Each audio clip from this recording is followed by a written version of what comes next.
Please, Mom, don't eat that food. If you do, you'll die, my daughter whispered, her eyes full of tears. Before I could say anything, my husband came in with a tray of roast turkey, smiling too big. Camilla, my dear, how many servings do you want? I prepared it especially for you. I forced a smile. The smell of the food made my stomach turn, but I knew I had to act calmly. My daughter was watching me and I had to protect both of us. This Christmas would be unforgettable, but not for the reason Luis imagined. Welcome to the Deserved Revenge channel. If you are enjoying this story, please subscribe to the channel and like the video for future stories. My name is Camilla. I am 38 years old and I have been married to Luis for over a decade. When we met, he was everything I imagined in a charming, attentive partner full of great ambitions. I fell in love quickly, never imagining that years later I would discover such a dark and cruel side to him. At first, our marriage seemed like a dream. Luis made an effort to fill me with promises about the future we would build together.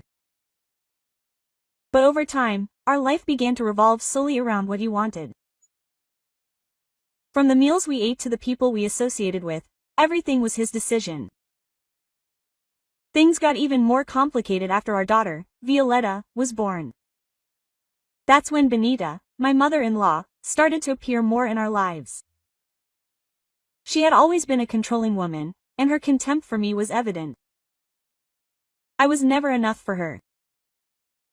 I could spend hours preparing the house, taking care of Violetta, and trying to please Luis, but nothing was ever enough. Benita would remind me of that. Luis deserves more, Camilla. You should try harder. Women like you don't know how to raise a family. Over the years, I realized that nothing I did would change the way they thought of me. To them, I was just a hindrance, an inconvenience that ruined the perfect image they wanted to project. In the last few months, Luis had changed. It's not that he used to be a loving man, but his attitudes had become increasingly cold and calculating. He was always irritated. He made sure to criticize everything I did, and whenever he could, he would insinuate that I was a burden to him. Once, after an argument about Violetta, he uttered a phrase that stuck in my memory. "You're so weak, Camilla. You can't even take proper care of a child." Those words echoed in my mind for days. Not only were they cruel, but they carried a contempt that I had never felt before. I was exhausted from trying to please him, but every time I thought about leaving, he would find a way to manipulate me using Violetta as an excuse. Do you really want to take away his stability, ruin our daughter's life? Think about it carefully, Camilla. Of course, Benita was his accomplice. She was always by his side like the leader of a court that judged my every move. His passive-aggressive comments were constant. You should be grateful to have such a dedicated husband, Camilla. Men like Luis are rare. But I knew that wasn't dedication, it was control. And behind all those words lay something darker, something I still couldn't quite figure out. The week before Christmas, Luis began to behave even more distantly. He would spend hours locked in his office with Benita, whispering, his expression growing increasingly tense. When he did go outside, he would avoid looking me in the eye, which only increased my suspicion that something wasn't right. One day, as I was folding clothes in the hallway, I overheard snatches of a conversation that made my blood run cold. The office door was ajar, and the muffled voices of Luis and Benita reached my ears. "If we don't pay this off by next month, we're finished," Luis said, his voice thick with desperation. "You have the solution right in front of you," Benita replied, with the cutting calm of someone who had everything planned out. There was a silence, and I held my breath. Then Luis asked hesitantly, "Life insurance?" My legs almost gave out. They were talking about me. Exactly. "It's enough to pay for everything and start over," Benita said, relentless. Besides, do you really think she's contributing anything? She's always tired, always complaining. She's a burden on you, on Violetta, on all of us. Luis seemed to hesitate, but then he murmured. Not even Violetta, how do I explain this to her? Benita let out an emotionless laugh.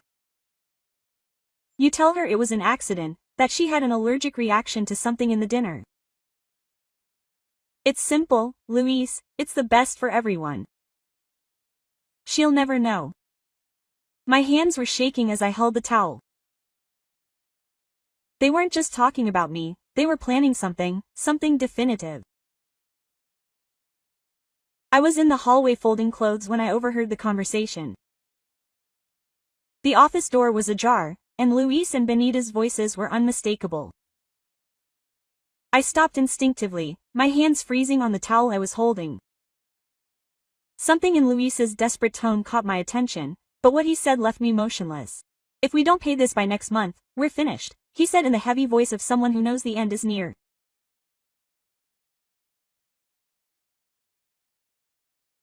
Benita responded almost immediately with that coldness she always carried in her words. You have the solution right there in your house. For a moment there was silence. I held my breath, praying that what she was implying wasn't what I feared. But then came the confirmation. Life insurance, Luis asked hesitantly. My heart began to beat uncontrollably. They were talking about me. Exactly, Benita said, with that cruel calm of someone discussing the replacement of an old piece of furniture.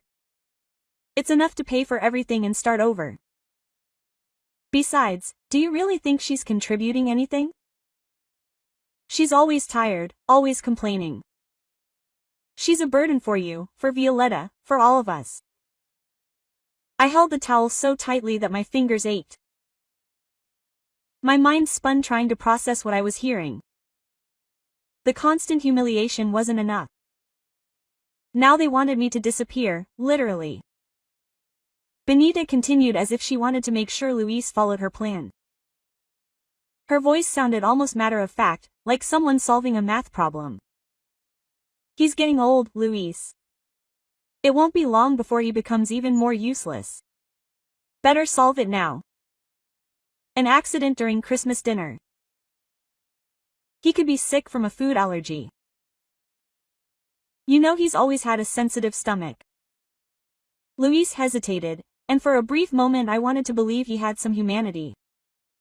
But then he answered something that made my soul shiver. And Violetta, how do I explain this to her? She's so attached to her mother. Benita, implacable as ever, answered without hesitation. You tell her it was an accident, that she had an allergic reaction to something in the dinner.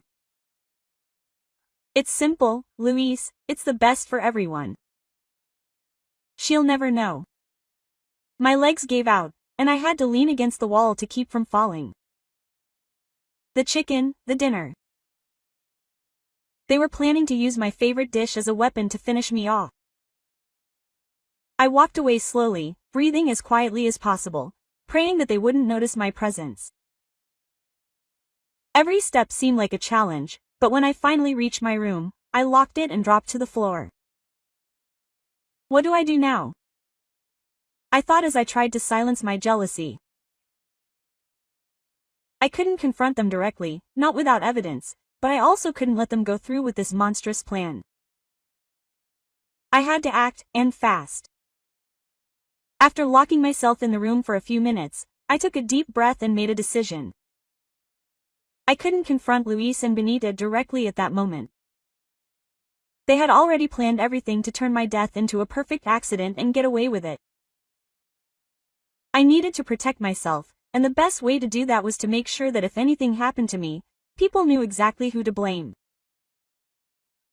I grabbed my cell phone with shaking hands and dialed Mariana, my best friend and someone I had always trusted. The call was brief, but it carried weight. Mariana, I need you to know something. I began, my voice low and shaky. Luis and Benita are acting very strangely. They treat me like a burden and say things that make me think they're planning something against me. There was silence on the other end, and for a moment I thought she had hung up, but then I heard her worried voice. Camilla, what are you saying? Everything is okay there. Do you want me to go with you? I took a deep breath, trying to hold back my tears. No, not yet. But listen, if anything happens to me in the next few days, Luis and Benita are responsible. Don't trust them, Mariana. Promise me that you'll do something if it does. Camilla, you're scaring me, but I promise. I'll also take care of Violetta if necessary. When I hung up, I felt a lump in my throat, but also a sense of security. If something happened to me, at least someone would know the truth and fight for me. But I didn't stop there. I took a small notebook and wrote down everything I knew, the conversations I had overheard, Luis's suspicious behavior, and the details that were starting to fit together like pieces of a macabre puzzle. I hid the notebook in a drawer in the closet among Violetta's clothes, somewhere where she could easily find it if something happened to me. I couldn't take any chances. Luis and Benita couldn't get away with this. The next day, as I arranged the table decorations with Violetta, I did my best to act normal. I was so excited about the Christmas decorations that I didn't want to show my concern. Mom, can we put the lights in the window like last Christmas? She asked, her eyes full of excitement. Sure, my love, I replied, smiling. You can choose where to put each one. While Violetta was busy with the lights, I noticed Luis coming in and out of the kitchen several times. He mumbled something into the phone, trying to keep his voice low, but I managed to catch snippets of the conversation. Everything is ready. I just need to mix it into the food. Yes, it will look like an allergic reaction. No, she won't suspect a thing. My stomach turned. He really was planning this all out. When I entered the kitchen under the pretext of looking for silverware, Luis turned quickly, putting his cell phone in his pocket. If you need help, I asked, trying to keep my tone casual. He forced a smile. No, everything is under control, Camilla. I want you to rest today. The same old phrase. Rest today as if it were a favor. When in reality I was walking away so he could finish his plan, I noticed him stirring something in a saucepan, but when I tried to approach him, Luis blocked the way, laughing nervously. Don't ruin the surprise. It'll be special. Special, I thought with a lump in my throat. He was talking about dinner and what came after it. Everything is under control, Camilla. Just worry about getting some rest. Luis said this with a practiced smile, the kind of smile I had learned to distrust. There was something forced about it, something that seemed like a silent warning not to get too close. As I walked back to the kitchen, I sat on the couch and sipped a cup of coffee, trying to ignore my growing discomfort. But then Violetta appeared beside me, her voice light and carefree. Mom, Dad, they were putting a little white powder on the chicken. It's a special condiment. My heart raced, and it took all my self-control not to show anything. I swallowed hard and smiled at him. Probably, honey. We're going to finish decorating the tree. But in my mind, the pieces started to fit together. The whispers in the office. Luis's strange behavior. The messages on his phone, the insistence that I try the main course before everyone else. Something wasn't right. Finally, dinner was ready. Luis brought the main course with great pomp, like a chef proud of his masterpiece. He placed it on the table in front of me with slow, calculated movements. It was chicken and wine sauce, my favorite dish. I'd never made it before. I made it thinking of you, Camilla, he said with a smile that made me shiver. I want this to be an unforgettable Christmas for all of us. Benita sat next to him with his icy smile watching my every move.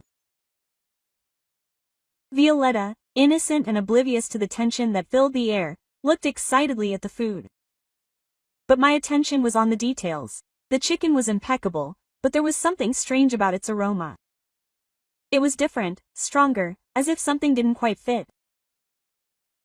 Luis served my plate with almost obsessive attention, making sure each piece was perfectly placed. He gestured for me to try it. Go ahead, try it. I want to know if it's as good as I imagined. I took my fork, but hesitated. His eyes were fixed on me, too attentive. He seemed to be holding his breath as if waiting for something. Benita, for her part, crossed her arms and smiled smugly, as if she had already won a silent battle. I brought my fork to my plate, but before I could try it, Violetta interrupted again with the spontaneity typical of a child. Mom, Dad put some powder on that chicken, didn't you, Luis? He froze. His hand, which was on the table, clenched his fingers tightly, but he tried to hide it. Benita was quicker, letting out a forced laugh. What nonsense, honey. It was just a special condiment to give it more flavor, she said quickly, but her smile had disappeared. I looked at Violetta, then at Luis. He looked away, unable to maintain eye contact. Benita, now visibly uncomfortable, moved her cutlery aimlessly, as if trying to divert my attention. It was at that moment that I knew. It wasn't paranoia.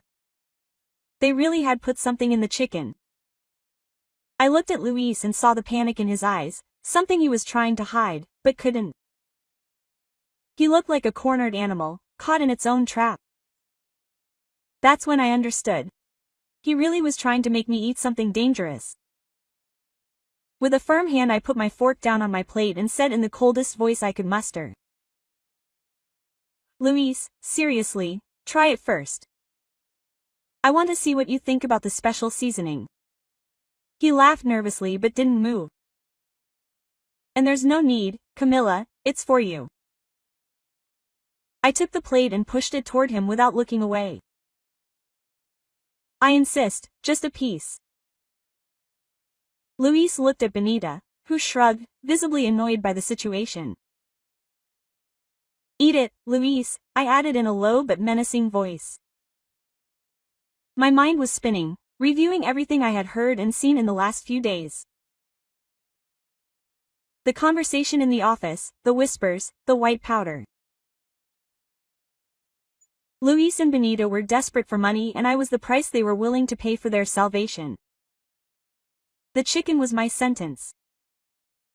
At that moment I clearly remembered the conversation I had overheard days before, hidden in the hallway. Luis and Benita talking about life insurance, about solving a problem after Christmas. It all made sense now. Every detail fit together. I looked directly at Luis and asked, Luis, do you think I'm an idiot? You tried to kill me on Christmas night. What were you going to tell Violetta? That it was an accident? Quote.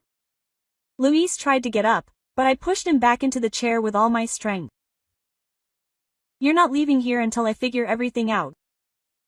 Benita, finally losing her composure, stood up and screamed. And what are you going to do, Camilla? Call the police. Who's going to believe you? You're pathetic. I calmly turned around and grabbed my cell phone. Let's find out now. With the cell phone in my hand, I called Daniel directly, a trusted friend and a police officer. As the phone rang, Luis and Benita began to get desperate. Camilla, you don't have to do this. We can solve it between us, Luis said, trying to sound calm, but the sweat on his forehead and his trembling eyes betrayed his panic. Sort it out. You tried to kill me, Luis. There's nothing else to solve. Quote. Benita, as always, decided to attack, using her cruelty as a last defense. You are so melodramatic, Camilla. You have always been weak. Luis deserves someone who is on his level and you have never been. I took a deep breath and looked at her with the coldness that only a betrayed and humiliated woman could muster. Weak. You are the only ones who will leave here destroyed. Let's see who is truly strong. At that moment, Daniel answered, I quickly explained the situation to him and asked him to come immediately. Luis tried to argue, but his voice was broken, full of desperation. Benita, on the other hand, maintained her arrogance as if she believed she was still in control. I finally felt that control was back in my hands. Daniel answered and I quickly explained the situation to him, including the suspicion about the poison in the chicken and the conversations I had overheard. My voice trembled, but I managed to give him all the details. In the meantime, Violetta entered the room holding a small notebook in her hands. "Mom, I found this in Grandma's room." I took the notebook and when I opened it I found something that made my heart freeze. Benita had written everything down, the debts that were dragging Luis down, the life insurance in my name, and even the exact date everything was supposed to happen, Christmas Eve. Luis realized what it was and tried to snatch the notebook from my hands, but I quickly moved away, keeping it out of his reach. He took a step forward, but before he could do anything, I heard sirens. Daniel and the police arrived before he could touch me. When the police entered the house, Luis completely lost his composure. He started screaming, trying to justify himself. That this is a misunderstanding. Camilla is exaggerating. There is none of that. But everything was against him. The bottle of poison found in the kitchen, Benita's notebook detailing the plan, and even the messages on Luis's cell phone that she had discovered the previous week. Benita, on the other hand, maintained her arrogance until the last moment. Even with the handcuffs on, her expression remained one of contempt. "You can't prove anything," she said in that cold, calculating voice of hers. Daniel looked at her unfazed and replied, "We don't need to. You've given up everything yourselves." As they were led away, Violetta hugged me. She was confused, but not scared. It was as if she knew that something bad had been removed from our lives. Finally, the weight she had carried for years was beginning to lift. Luis gave me one last look before getting into the patrol car. His eyes were filled with rage, but also with something I hadn't seen in him for a long time. Fear. "You'll never be able to do this alone, Camilla." I just smiled with the serenity of someone who had finally regained control of his life and replied, "Don't worry, I'm much better off without you." After that night, my life and Violetta's changed completely. Luis and Benita were tried for attempted murder and falsifying evidence, and they were both convicted. During the trial, Benita maintained her air of superiority, but it was clear that Luis was devastated. He couldn't even look at me while I testified. Over time, people began to understand what had really happened in that house. The neighbors who had previously believed in the facade of a perfect family began to support me. But for me, the most important thing was that Violetta was finally free from that toxic environment. We moved to a new city, far away from everything that reminded us of Luis and Benita. We started a new life in a small but peaceful house. That Christmas, as we decorated our new tree, Violetta gave me a small gift wrapped in colorful paper. "Mom, I made this for you," she said with a shy smile. It was a drawing of us under a tree full of lights, with the words, "Now it's just us, happily ever after." I held the drawing with shaking hands and hugged her tightly.